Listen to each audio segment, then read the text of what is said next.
The Economic Cooperation Organization is a regional trade body whose members represent almost 500 million people.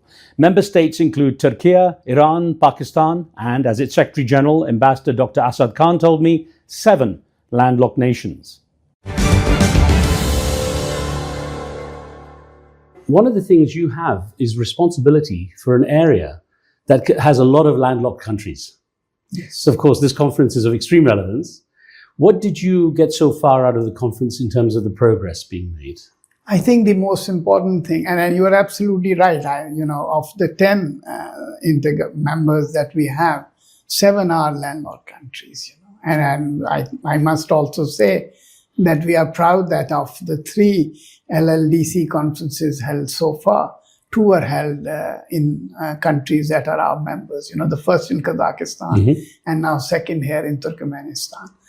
And what this conference has done actually is to bring visibility to an issue, I think, that has been there for decades, I would say.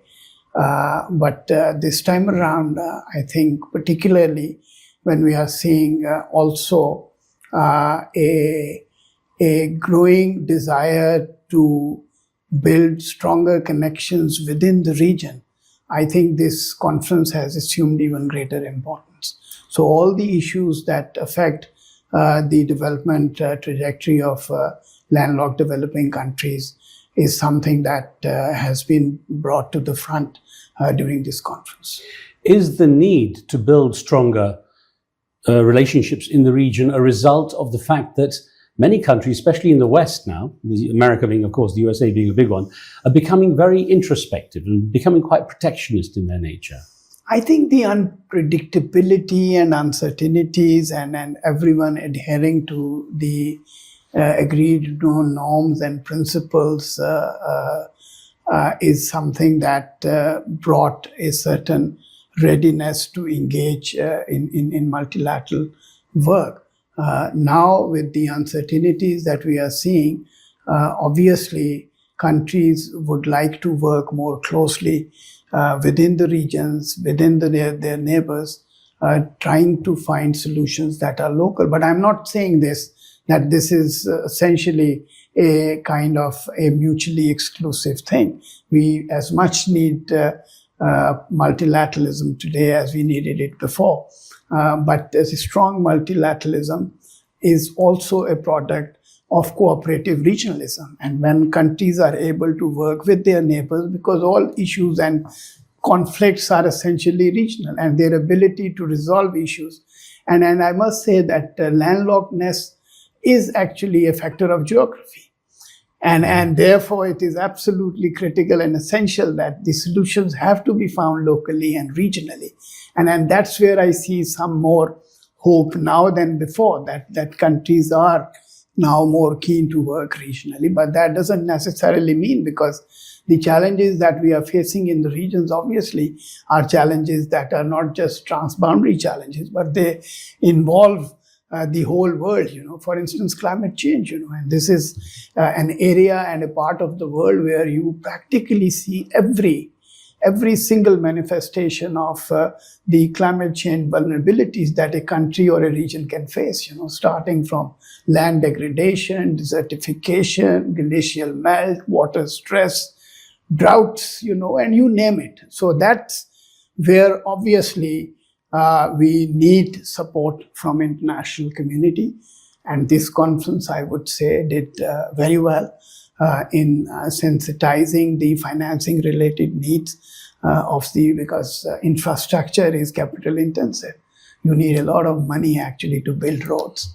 And you can't do it because particularly in countries and regions where they face underdevelopedness, where they face serious financial issues.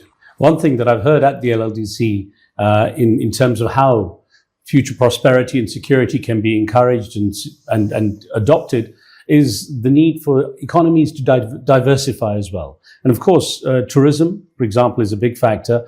The member states you have amazing tourist potential, but they've largely been coming from, many of them, from the Soviet era, quite closed off.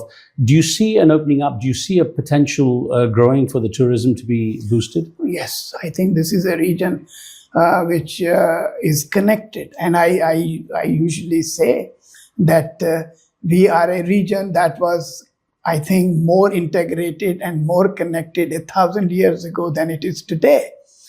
Because you could see on the Silk Route, these caravansarais. And as a Pakistani, I went to Azerbaijan and I saw the Multan Sarai, And they said that it was actually established by people from Multan and who used to travel right up to Azerbaijan 1,000 years ago.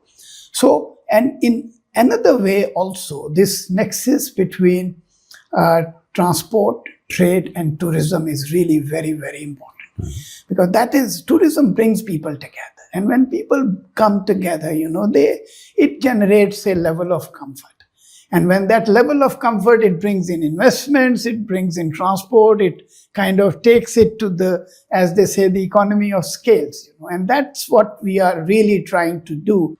Well, since the start of this year, a certain small White House on the other side of the world has certainly put the cat among the pigeons when it comes to creating, let's say, uncertainty with trade costs through tariffs and so on. What impact do you see the current, perhaps, uncertainty being created by President Trump's tariffs on your member states in trying to find some way forward without having a negative impact overall? Well, I think we are, I would say, a diverse group of countries where some countries have pretty large and extensive trade with the Western countries, including the United States. And there are others that do not have as big trade as some of the other countries in the world have. So from that perspective, obviously, the direct impact of the increase in tariffs and the uncertainties and unpredictabilities that it brings along is not. But then again, these steps have certain impact on the global trading system. And as you know, at least 4 of our members have been in the process of WTO accession for many, many years, and that also actually is a factor standing in the way of their full integration, trade integration within the region. So from that, and again, I think weaponization of a trading system or financial system, frankly, is something that is not good for cooperative multilateralism that we all seek to embrace and achieve. So from that perspective, and uncertainties, frankly, in particularly in trade, if I have to dispatch a container and I don't know what the price of that particular item is going to be when it reaches the port of its destination, I would rather keep it at home or use it elsewhere rather than, using or going to that destination. So that's something, and I do hope that this is temporary, and this is transient, and hopefully things would get back to normal. As I wrap up, I should point out that, we are in, of course, one of the member states here, having a chance to enjoy Turkmenistan. Anything in particular you noted about how the country is moving forward with its program, of inviting the world in and so on? For me as Secretary General ECO, Turkmenistan is my second home. I am a regular here, and I must say that I am very impressed by what they do for us within the organization, their willingness to always host important meetings and conferences to contribute substantively to our work. But we also see them, and I will be, inshallah, coming back also for the International Peace Conference that will also be hosted in December. And I was here on a number of other occasions, and each time I come back here, I leave more impressed with their ability to organize these events, with their ability to contribute both logistically and substantively. And we are certainly, to see one of our member states organize an event of this size and scale and a major international conference is, of course, a source of pride for us. Super. Mr. Secretary General, thank you so much. It's lovely talking. Thank you, sir. Pleasure.